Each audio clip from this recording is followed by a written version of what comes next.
پہلی بات تو یہ کہ میرا یہ خیال ہے کہ دنیا میں اس وقت دو جو لیڈرشپس ہیں وہ صحیح اس وقت جو ہے وہ پینک میں ہیں. ایک یوکرین اچھا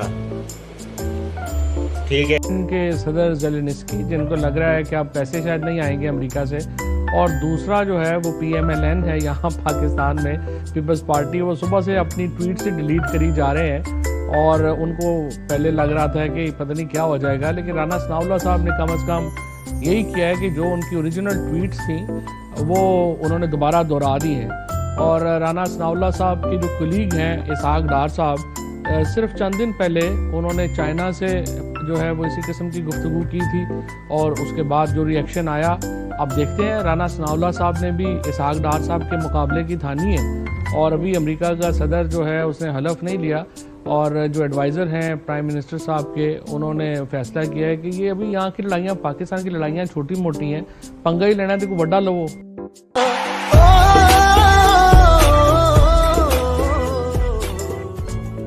تو انہوں نے فیصلہ کیا کہ ٹرمپ نے سیدھا پنگا لے لیے.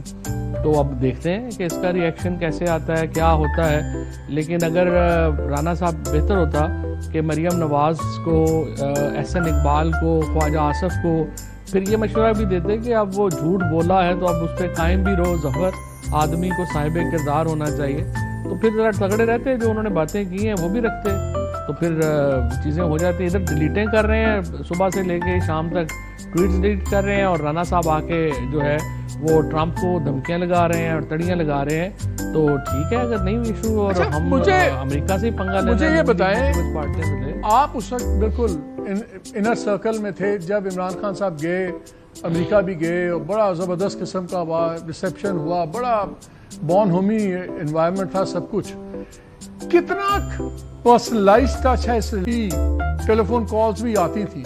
اور انٹرسٹنگلی آج میں ایک چیز بتاؤں, ایک ڈیولپمنٹ ہوئی ہے کہ جو فرسٹ کال ریسیو کی ہے, جو ابھی تک اطلاعات آ رہی ہیں, ڈونلڈ ٹرمپ کے الیکشن کے حوالے سے بڑی باتیں ہو رہی ہیں. خان صاحب سے اندر پوچھا بھی گیا, خان صاحب نے صرف اتنا کہا کہ ہمیں یہ امید ہے کہ کم از کم اب جو بھی حکومت آئے گی وہ نیوٹرل رہے گی, کسی کی سائیڈ نہیں لے گی. اچھا تو میں یہ کہتا ہوں کہ امید, علی محمد یہ کہتا ہے کہ امید ہمیں کسی دنیا کی طاقت یا شخص سے نہیں ہے, امید ہمیں اپنے رب سے ہے.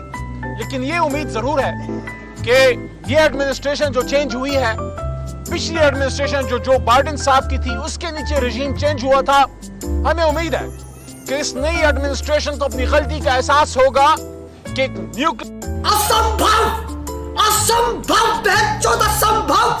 اسلامک اسٹیٹ جس میں 25 کروڑ کی عوام ہے, اس کے محبوب لیڈر کو کسی غیر آئینی غلط طریقے سے رژیم چینج کرنا, یہ کسی بھی طرح سے نہ ان کے مفاد میں ہے نہ باہمی تعلقات کے لیے بہتر ہے. بلکہ ہونا تو یہ چاہیے کہ پاکستان اس علاقے نہیں پورے دنیا میں ایک اہم ترین اسلامی ملک ہے, اس کو اس کی ڈیو عزت ملنی چاہیے.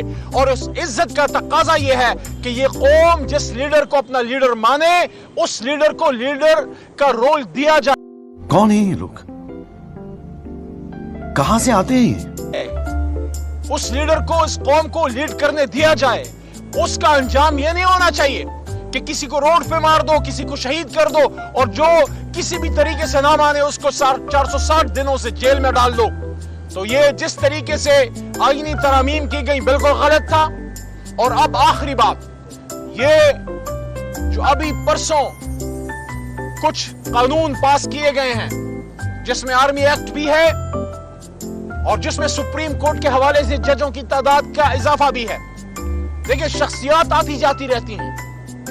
آج عاصم منیر صاحب ہیں, کل کوئی اور ہوگا, ان سے پہلے کوئی اور تھا. عہدہ رہتا ہے, ادارہ رہتا ہے. ہماری کنسرن یہ ہے کہ آپ نے جو بھی قانون پاس کرنا تھا آپ نے اپوزیشن سے انگیج کیوں نہیں کیا, حکومت نے اپوزیشن سے رابطہ کیوں نہیں کیا, آپ نے اس پہ ڈیبیٹ کیوں نہیں کی. کیا یہ ہمارا ملک نہیں ہے؟ شاباش بیٹا, بہت بڑی. کیا یہ ہمارا ادارہ نہیں ہے؟ اگر کوئی بھی آپ قانون پاس کرنا چاہتے ہیں آپ ہم سے انگیج کیجئے, ہمیں کنونس کیجئے کہ یہ ملک کے لیے بہتر ہے. تو ہم ملک کے مفاد میں ہمیشہ طریق انصاف نے سٹیپ لیا ہے, لیکن آپ نے ہم سے انگیج نہ کیا. آپ نے قائمہ کمیٹی برائے قانون میں یا قائمہ کمیٹی برائے ڈیفنس میں یا قومی اسمبلی کے فلور پہ اس پہ ڈیبیٹ نہیں کی. یہ اس کو پہلے قومی اسمبلی کو ڈیبیٹنگ کلب کہتے تھے. میں نے اس دن اس کا نام بدل دیا کہ ڈیبیٹنگ کلب کی جگہ اب اس کو پوسٹ آفس کہو, کیونکہ اب تو تقریر بھی نہیں ہوتی, اب تو لکھا لکھایا آتا ہے, اس پہ ٹھپا مار دیتے ہیں. بلکہ میں کہتا ہوں خرچہ بچاؤ, خرچہ بچاؤ. سارے پارلیمنٹیرینز کی جگہ ایک پوسٹ آفس کا کلرک بٹھا دو تاکہ جو چیز آئے ٹھپا لگا کے آگے فارورڈ کر دے. اور اگر یہ پارلیمان ہے تو پھر یہاں ڈیبیٹ ہونی چاہیے. آپ نے اگر کسی ادارے کے سربراہ کی مدت میں توسیع کرنی ہے, ٹائم فریم میں, یا کچھ بھی کرنا ہے, اس کو ڈیبیٹ کریں. اگر اچھا ہے تو پاکستان کے مفاد میں ہم آپ کے ساتھ ہیں, لیکن آپ نے تو ڈیبیٹ ہی نہیں کیا. ماضی میں ایکسٹینشنز بھی ملی ہیں, لیکن اصولی طور پہ تحریک انصاف ایکسٹینشنز کے حق میں نہیں ہے. ہم سمجھتے ہیں کہ ادارہ مضبوط ہونا چاہیے, اور جب آپ ایک طویل مدت تک آپ ایکسٹینشن دیتے رہتے ہیں تو اس سے ادارہ